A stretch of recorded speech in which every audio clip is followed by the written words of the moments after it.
Garrett, how can practically pastors pursue purity in constructive ways? Yeah.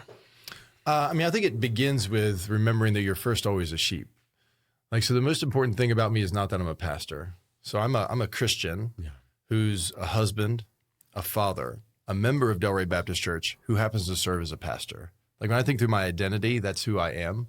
I think there's a real pressure sometimes for all of that to get switched, where I'm a pastor who's a Christian, yes, but then and I just think if we get it twisted, so the longer I do this, I just want to make it home to glory. Like, I just, so I think the first thing is to never lose your first love. And you want to love him more than everything. I don't have to be a pastor, but I have to follow Jesus. And I think that's got to be the number one thing. Secondly, surrounding yourself with people who love you and are not impressed with you. Those are the safest people. So like the elders that I get to serve with, my soul feels safe with them because they don't care if I'm on a podcast with you guys. They don't care if I've written a book. They don't care if one of them has accompanied you today. He's off camera, but he's nodding right now. Dave Sutton, great elder. But like we came because we want to spend time together. We're going to talk about important things. And these guys, they know everything about me, right?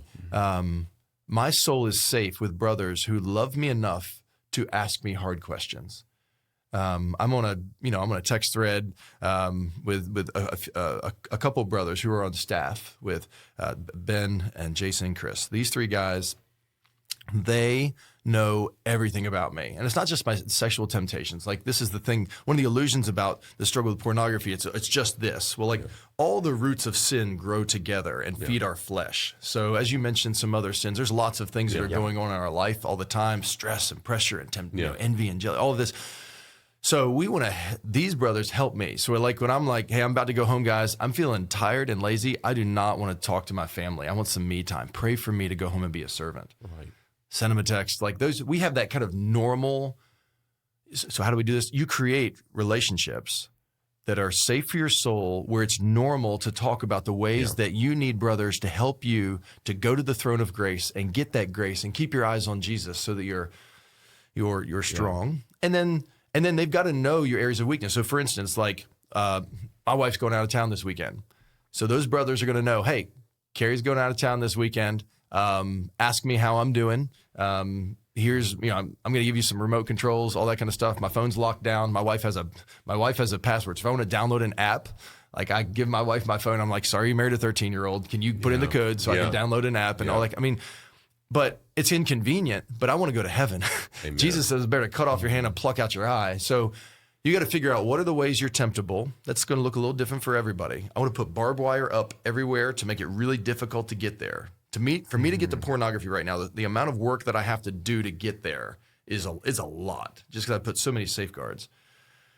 And then I've got to have brothers who are checking in and asking how I'm doing and taking stock of my soul. And then most importantly, I want to stay close to Jesus. There's lots of other things in there, but those are some of the basics. You mentioned the inconvenience of it. It reminds me of when I was in college at a campus ministry retreat, and the speaker was Randy Newman, who went to be with the Lord, I think about a little over a year ago. And he was doing a men's time at that retreat and taking questions. And one college student was asking him about his relationship with his college girlfriend and how they were struggling with purity.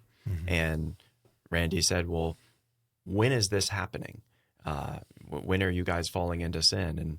And the guy said, well, it's usually late at night in my room when we're studying. And you can kind of hear the chuckles. What are you studying? The kind of chuckles, and Randy says what many of us are thinking is, well, have you considered maybe studying at a different time in a different place?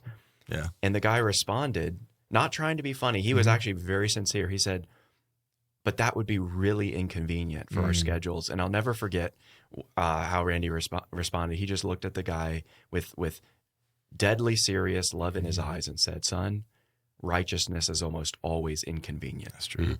And I've never forgotten that. It's a good word.